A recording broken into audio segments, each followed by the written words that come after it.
Welcome to my channel Collab Learners. Today we will learn about the 5 literary terms starting from the letter A. First, affective fallacy.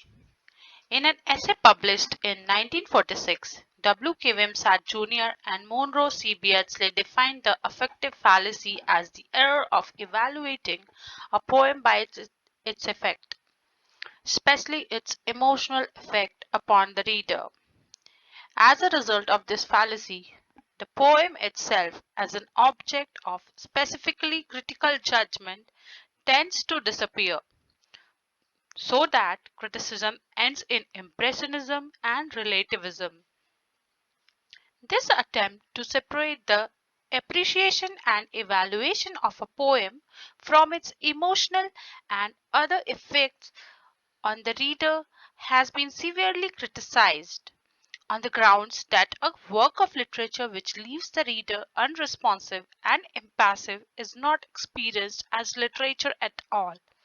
M.C. Beardsley has since modified the earlier claim by the admission that it does not appear that critical evaluation can be done at all except in relation to certain types of effect that aesthetic objects have upon their perceivers. So modified, the doctrine becomes a claim for objective criticism, in which the critic does not describe the effects of a work upon himself, but concentrates upon the analysis of the specific attributes and devices of the work by which such effects are achieved.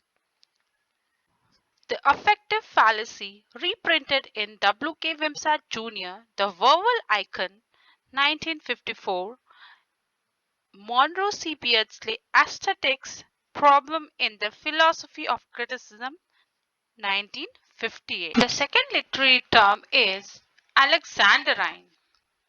It is a line of verse that has 6 iambic feet or 12-syllable iambic lines. The most famous Alexandrine in the English language is a rhyming couplet of Alexander Pope's, in which the first line is an iambic pentameter and the second line is an Alexandrine.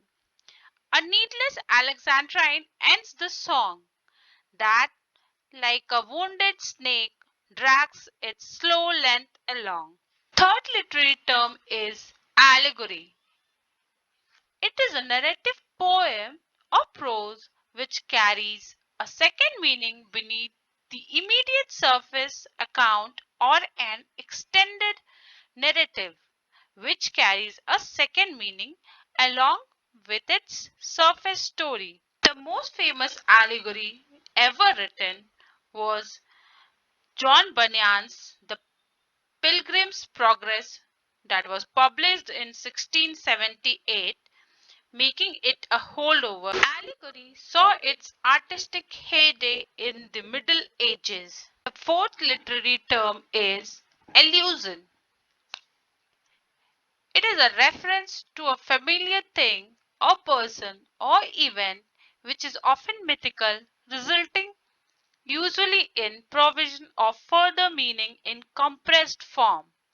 It is a brief and indirect reference to a person, place, thing, or event, historical, mythological, literary, and religious are types of allusion.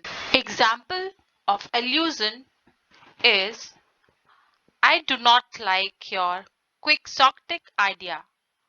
Quixotic means stupid and impractical. The allusion is taken from Cervantes' Don Quixotic. The fifth literary term is anachronism. It is an error in chronology or something located at a time when it could not have existed or occurred. Generally, they are considered errors that occur due to lack of research.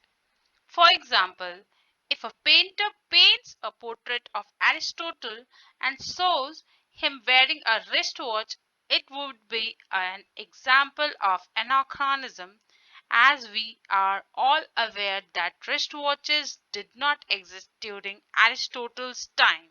So we have covered 5 literary terms in this video. We'll be right back with another set of literary terms. If you like my videos, do subscribe the channel and hit the like button, and also press the bell icon for more videos like this. Thank you, Deepti.